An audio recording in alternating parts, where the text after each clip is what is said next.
दोस्तों, अगर आपको एसिडिटी होती है यानी कि आपको खट्टी डकारें आती हैं जब खाना खाते हैं, तो खाना खाने के फ़ौरन बाद आपको ऐसा लगता है कि हमारा यहाँ जलन सा महसूस होता है और कुछ पानी जैसा निकलता है आपके पेट के अंदर से ऊपर की तरफ चढ़ने जैसा महसूस होता है और वो बहुत जलन सा महसूस होता है। आपके दोनों छाती के बीच में जो है बहुत ज़्यादा जलन सी महसूस कराता है, तो इसको कहते हैं हाइपर एसिडिटी की समस्या।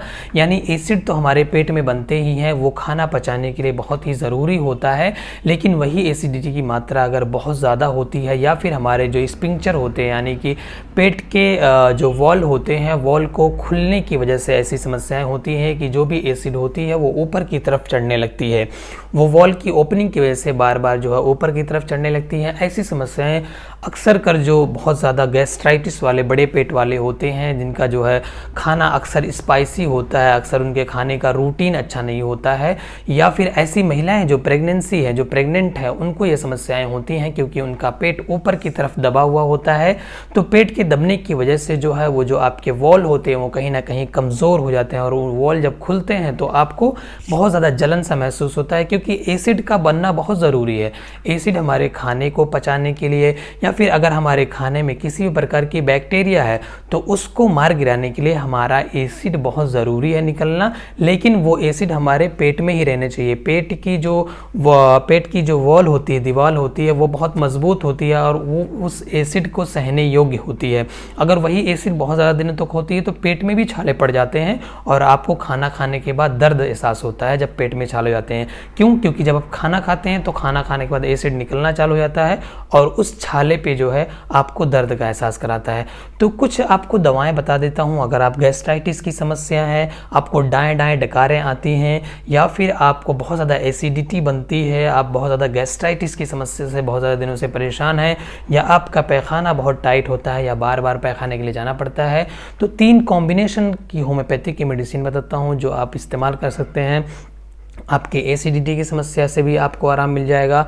आपके अगर पैखाने बार बार होते हैं या पैखाना आपका बहुत ज़्यादा टाइट होता है या फिर आप महैसी के या फिर बवासीर के शिकार हैं, तो आपके पैखाने में भी बहुत ज़्यादा आराम मिलेगा, यानी कि आपका पैखाना बहुत ही नॉर्मल और बहुत ही अच्छा होने लगेगा और आपकी एसिडिटी की समस्या ख़त्म हो जाएगी। सबसे पहली मेडिसिन जो है एसिडिटी के लिए जो भी बहुत ही यूज़फुल है वो है आपका नक्स वोमिका। ये पेट के लिए इतनी बेहतरीन मेडिसिन है कि अगर आपका खाने का जो रूटीन है बहुत ख़राब है या फिर अगर आपका खाने में आप बहुत ज़्यादा स्पाइसी पसंद करते हैं, बहुत ज़्यादा तीखा खाना पसंद करते हैं, या फिर अक्सर आपके खाने में गोश्त का, मछली का या फिर ऐसी चीज़ों का सेवन करते हैं, अक्सर मसालेदार चीज़ों का सेवन करते हैं, तो ऐसी चीज़ों को सेवन करने वाले लोगों को नक्स वोमिका ज़रूर लेना चाहिए। या फिर ऐसे लोग जो अक्सर पेट की समस्याओं से जूझते रहते हैं, कभी एसिडिटी होती है तो कभी उनका पेट ख़राब होने लगता है, तो कभी उनको जो है लूज मोशन होने लगते हैं, या फिर ऐसे लोग जिनको जो है बवासीर की समस्या है, तो वो नक्स वोमिका का इस्तेमाल कर सकते हैं। नक्स वोमिका पेट की एक बहुत ही बेहतरीन मेडिसिन है। यदि आपको जो है किसी चीज़ की लत भी लगी है तो नक्स वोमिका का इस्तेमाल कर सकते हैं उसको छुड़ाने के लिए। तो एक मेडिसिन बहुत ही चीज़ों में काम आ सकती है ये नक्स वोमिका, क्योंकि नक्स वोमिका को मंगा के आपको घर पे रखना चाहिए और जैसे आप पैरासिटामोल को अपने घर पे रखते हैं वैसे ही नक्स वोमिका को भी रखना चाहिए, क्योंकि बहुत ही इफेक्टिव मेडिसिन है पेट के लिए। तो नक्स वोमिका को आपको 30 CH की पोटेंसी में दिन में 3 मरतबा इस्तेमाल करना है। और अगर आपका पैखाना बहुत ज़्यादा टाइट होता हो तो आप शाम में 5 बूंद एक्स्ट्रा आप इस्तेमाल कर सकते हैं, यानी कि अगर दिन में 3 मरतबा इस्तेमाल करते हैं, अगर सुबह में आपकी लैट्रिन उतनी अच्छी नहीं होती है तो आप जो है दिन में 4 मरतबा इस्तेमाल कर सकते हैं। शाम के टाइम 2 मरतबा आप इस्तेमाल करें और सुबह और दोपहर में इस्तेमाल करें। शाम के टाइम 2 मरतबा इस्तेमाल करना है, यानी कि खाना खाने से पहले और खाना खाने के बाद और सुबह पैखाना करने से पहले। दूसरी जो बेहतरीन मेडिसिन है वो है असाफोर्टिडा। असाफोर्टिडा मतलब होता है हींग। ये हींग से बनाई हुई होती है ये मेडिसिन। हींग ऐसी चीज़ है जो आपके अगर गैस्ट्राइटिस की प्रॉब्लम होती है किसी को बहुत ज़्यादा दाएं डकारें आती हैं, या किसी को सोचने की वजह से कोई बात सोच ले, या फिर स्ट्रेस में रहता है, क्योंकि स्ट्रेस एक बहुत बड़ा कारण है किसी के गैस्ट्राइटिस होने का, क्योंकि स्ट्रेस की वजह से गैस का बनना बहुत ही आम बात है। क्योंकि हमारे स्ट्रेस, जब हमारे ब्रेन में बहुत ज़्यादा स्ट्रेस होता है तो हमारे कुछ हार्मोन या फिर कुछ केमिकल्स रिलीज नहीं हो पाते हैं हमारे खाने को पचाने के लिए, जिसकी वजह से हमारा इंडाइजेशन होता है तो हमारे को गैस बनाने लगते हैं। तो स्ट्रेस की वजह से अगर ऐसी समस्याएं होती हैं, आपको गैस बनता है, आपको दाएं बहुत डकारें आती हैं, आप अपने हाथों को ऐसे दबाते हैं तो भी आपको डकारें आने लगती हैं, तो आप इस मेडिसिन का इस्तेमाल कर सकते हैं। असाफोर्टिडा को 30 CH की पोटेंसी में दिन में 3 मरतबा इस्तेमाल करें, 5-5 बूंद आधे कप पानी में इस्तेमाल कर सकते हैं।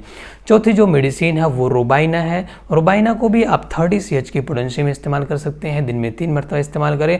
और इस मेडिसिन को अगर आप चाहते हैं तो अलग अलग भी इस्तेमाल कर सकते हैं। और अगर आपको बहुत ज़्यादा आपकी स्ट्रेस लाइफ है, बहुत सारे लोग बहुत बिजी शेड्यूल होता है, अपनी बॉडी के लिए केयरिंग करने के लिए टाइमिंग नहीं होती है, तो वो एक कॉम्बिनेशन बना ले और एक शीशे में बना के अपने घर पे रखे रहें। और वो रखने के बाद जब जब आपको लगे कि हमें गैस की प्रॉब्लम हो रही है तो आप 5-5 मिनट के वक्फे पे इस्तेमाल कर सकते हैं। और अगर आपको गैस्ट्राइटिस की प्रॉब्लम में कुछ राहत मिलती है तो आप दिन में 3 मरतबा 5 बूंद सुबह, 5 बूंद दोपहर, आज 5 बूंद शाम इस्तेमाल कर सकते हैं।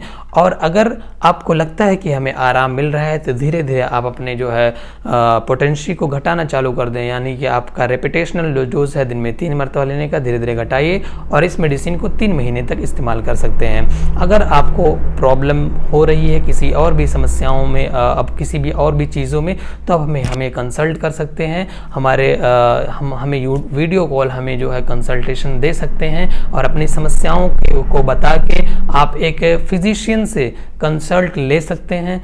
आपको जब कंसल्टेशन हो जाती है, क्योंकि homeopathic medicine after consultation best selection of medicine होती है, ये जो मेडिसिन आपको बताई जाती है ये इस चीज़ों में बहुत ज़्यादा लाभदायक होती है, तो ये चीज़ें बताई जाती है।